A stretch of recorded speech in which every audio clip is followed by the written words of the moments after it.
सुंदरी के बाप की मौत का असली जिम्मेदार झंडात सरकार नहीं, बल्कि इसका अपना बेटा बादशाह है।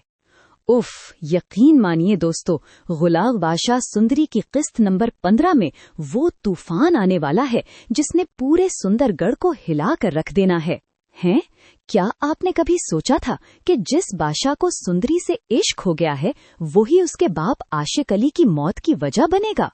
अब जरा सोचिए, अस्पताल में जब आशिक अली जिंदगी और मौत की जंग लड़ रहा था तो बादशाह की लापरवाही ने सब कुछ बर्बाद कर दिया। गुलाम चिल्लाता रहा, इल्तिजाएं करता रहा, मगर बादशाह अपनी अना में मस्त रहा। उफ, हवेली की दीवारों ने 22 साल से जिस सच को छुपा रखा था वो अब चीख चीख कर बाहर आ रहा है। खुर्शीद बीबी ने जब से इस पुरअसरार कमरे से कदम बाहर निकाला है, झंडात सरकार की नींदें हराम हो चुकी हैं। मेरा बच्चा कहाँ है? खुर्शीद का ये सवाल झंडात के कलेजे को चीर रहा है, मगर साहिब जान अब भी जहर अगलने से बाज नहीं आ रही। वो तो चाहती है कि सुंदरी को हमेशा के लिए खामोश कर दिया जाए, लेकिन रुकिए, असली ड्रामा तो अब शुरू होता है। गुलाम को आशिक अली की वो पुरानी वसीयत मिल गई है जिसमें लिखा है कि सुंदरी ही इस सारी जायदाद की असली हकदार है। हैं?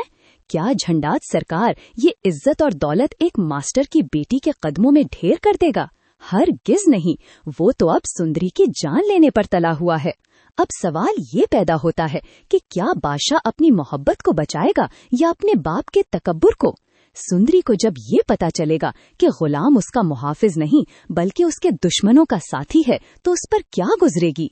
शिद्दत गम से उसका बुरा हाल है। वो अकेली इस उजाड़ घर में बैठकर अपने बाप को याद कर रही है। बाबा, आप कहाँ चले गए? दोस्तों, ये कोई आम ड्रामा नहीं है, ये है इज्जत और मोहब्बत की जंग। झंडात सरकार ने जो जाल बनाया है उसमें वो खुद फंसने वाला है। क्या गुलाम अपने आका बादशाह से बगावत कर देगा या फिर सुंदरी को मौत के मुंह में धकेल देगा?